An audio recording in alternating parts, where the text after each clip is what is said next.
Vi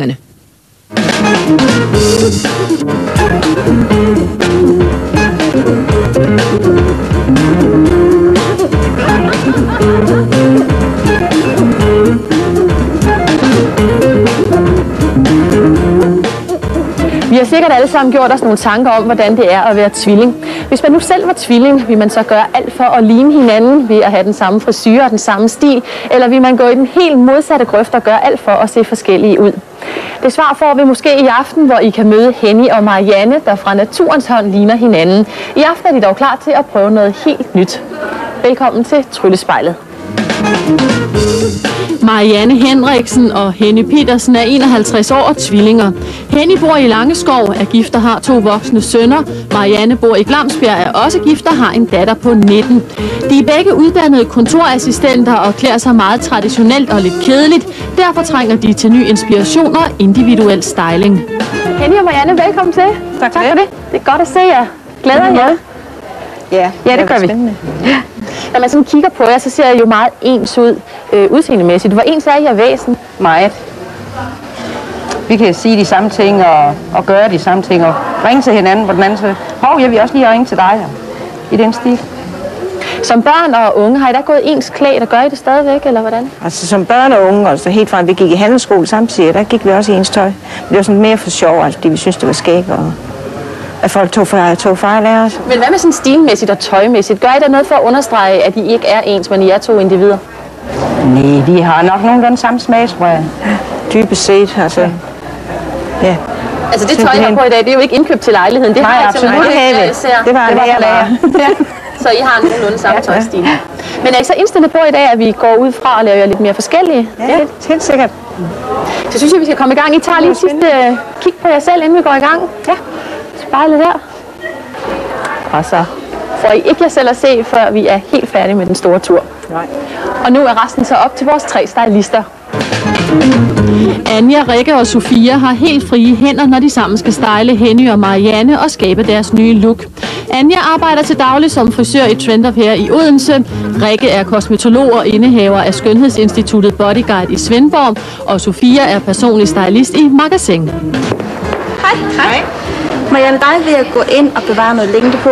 Okay. Jeg vil gå ind og lave lidt reflekser. Ja. Men jeg vil ikke gå ind og farve det hele. Nej.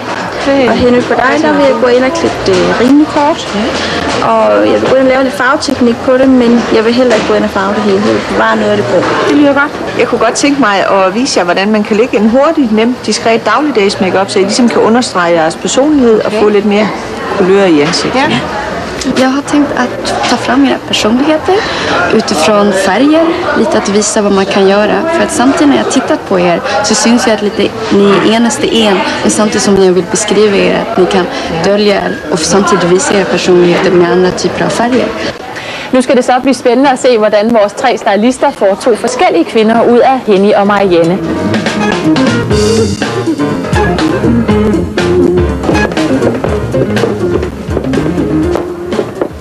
Anja, du har taget forstærkning med i dag. Det har jeg. Jeg har taget min tvillingssøster Britt med. Og Britt, du er også frisør? Ja, jeg har været i frisørbranchen i 9 år. Hvordan kan det være, at I begge 2 skulle være frisør? Jamen altså, vi er meget ens, og vi har de samme interesser, så det blev sådan lidt mere nærliggende, at det blev det, de valgte. Så I er de helt rigtige til at tage jer af Henny og Marianne. I kender alt det her med at være ens, og alligevel gerne vil være forskellige. Ja, lige præcis. Ja, men god fornøjelse. Tak. Tak.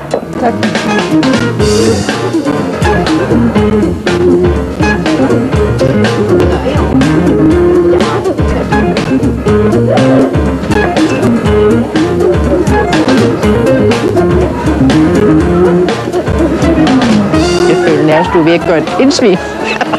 Du bliver fin. Jamen, det tror jeg også. Ja. Det er hårdrejsende. Ja, det kunne jeg næsten mærke, ja. Sådan hæve i det. Anja, når man arbejder som frisør, så går man jo meget ud fra kundens ansigt og deres farver og sådan noget. Ja. Her har I 2 kvinder med samme ansigtsform og samme farver, og alligevel vælger I at gå ind og lave dem forskellige. Hvorfor? Jamen, det er så også lige så meget, fordi at Henny og Marianne de lægger meget vægt på, at de måske ikke vil ligne hinanden så meget. Og så også fordi, at Henny hun har lidt kortere hår, og Marianne har lidt længere hår, så man går ind og benytter det, de har i forvejen. Men det vil sige, at man kan godt finde 2 frisyrer, der passer til den samme person. Det kan man sagtens. Det kan man. Nu er både Henny og Marianne jo også blevet gråhåret. Er det noget, man skal gå ind og understrege, eller er det noget, man skal gå ind og prøve at skjule? Jamen altså, der er jo mange, der har det med, at når de begynder at blive gråhåret, de gerne vil have det skjult. Men altså, i det tilfælde her med Henny og Marianne, hvor de har så mange flotte farver i sig selv, så kan de godt gå ind og fremhæve det. Og så gå ind og lave nogle farveteknikker, hvor det er, at man går ind og bruger noget af de farver, de har i forvejen, men går ind og giver noget kontrast, og så går ind og fremhæver frisyren. Hvad siger du til det, Henny? Er det noget, du gerne vil fremhæve, at du er gråhåret, eller? Ja, det er jeg ikke spurgt endnu. Men der må jo godt være lidt mere liv i det, så det bliver helt spændende. Hvad siger du, Marianne? Hvad vil du sige til, hvis de kommer og siger, at nu skal du farves helt en anden farve? Og det vil jeg ikke bryde om. Jeg har ikke spurgt mod det grå hår, altså derfor må der gerne være lidt mere liv i det. Så har farven trukket. Og så har jeg fået vasket ud. Og det ser rigtig fint ud.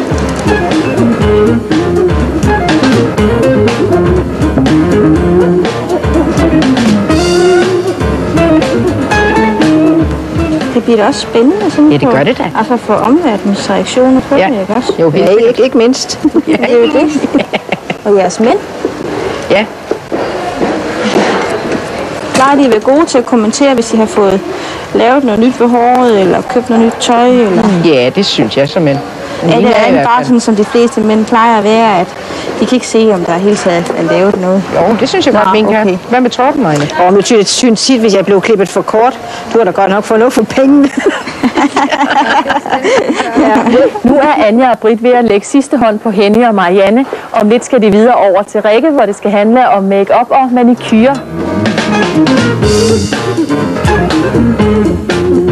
Ja, Henny, det jeg har tænkt mig at lave i dag ved dig og Marianne, det er, at først vil jeg give jer begge to en manikyre til pleje af hænderne. Det er meget vigtigt her om vinteren, for man får tørre neglebånd og tørre negle, og de flosser, kan jeg se i dit tilfælde her. Og bagefter vil jeg lægge en flot, nem dagligdags make-up på begge to. Det lyder godt. Ja. Og jeg går i gang.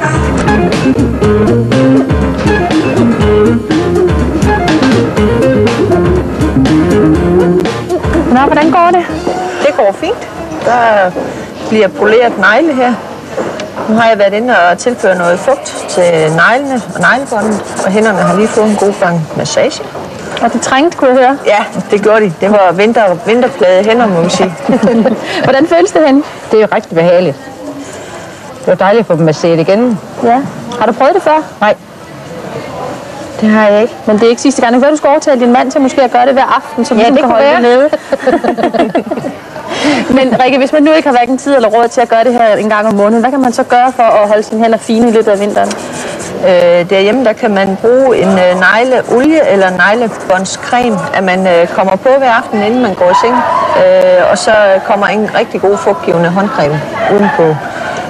Og det, hvis man gør det hver dag, og helst både morgen og aften, så er det helt sikkert, så får man ikke det der tørre, flossede negle og neglebånd. Og tørre hænder i det hele taget. Hænderne er jo vores visitkort. Så er det blevet tid til make-up'en.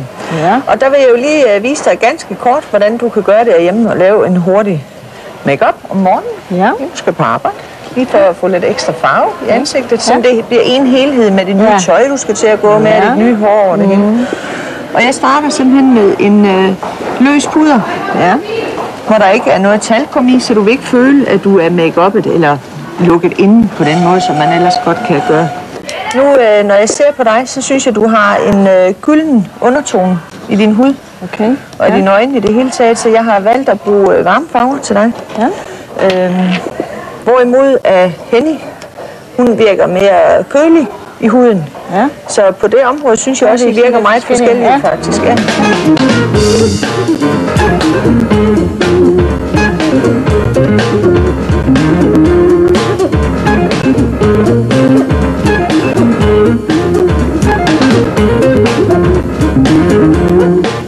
Nu er Rikke ved at lægge sidste hånd på Hennys make-up.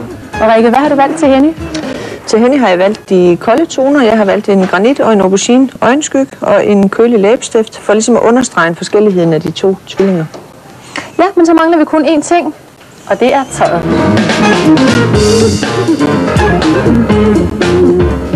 Nu har Henny og Marianne været inde og klæde om, og de er begge to utrolig spændte, for de har nemlig ikke set, hvordan den anden ser ud endnu.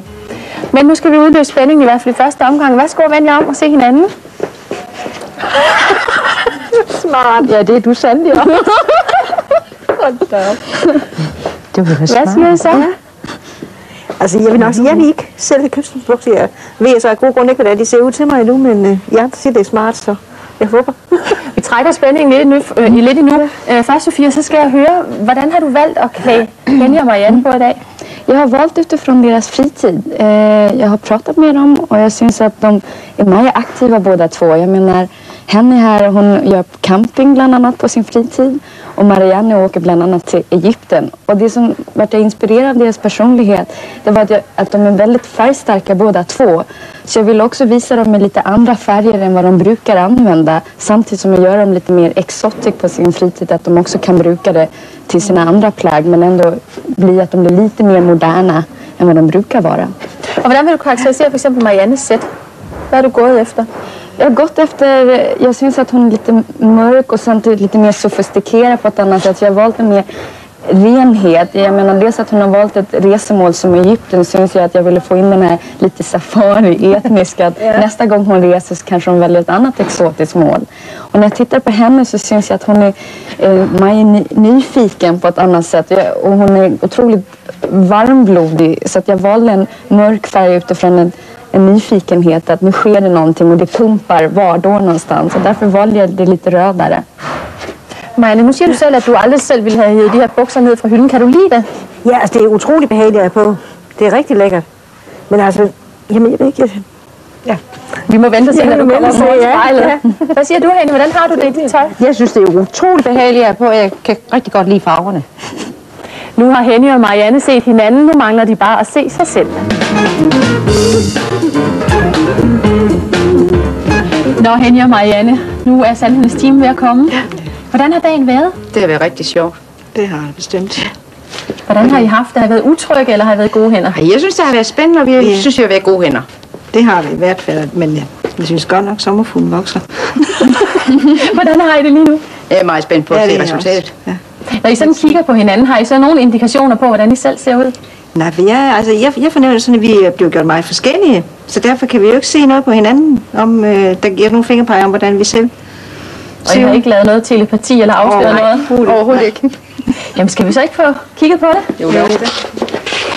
Jeg starter med dig, Henny. Det er godt nok anderledes. Det var da helt utroligt. Ja, det er mig. Ja, det var da helt utroligt. Hvad synes du? Jamen, Hold da op. Jamen, det var anderledes. Ja, det må jeg sige. Men det, altså, vi skal lige vende os til det, tror jeg. vi skal vende os til at se det. Hvad føler I sådan umiddelbart, når I ser det? Jamen altså, man skulle slet ikke tro, man var sej. Det er meget anderledes. Jamen, jeg kan godt lide hårdt, altså, men jeg skal nok lige bruge 8 dage på at vende mig til at se mig selv. Ja, jeg kan godt lide det kort hår, men jeg skal også nok lige vende mig til farven. Men jo, ja, det tror jeg bliver glad ved. Ja, de kom, der var de ens. Nu er de to tvillinger helt forskellige, har fået hver deres nye look. Tryllespejlet er slut for i aften. Tak for nu.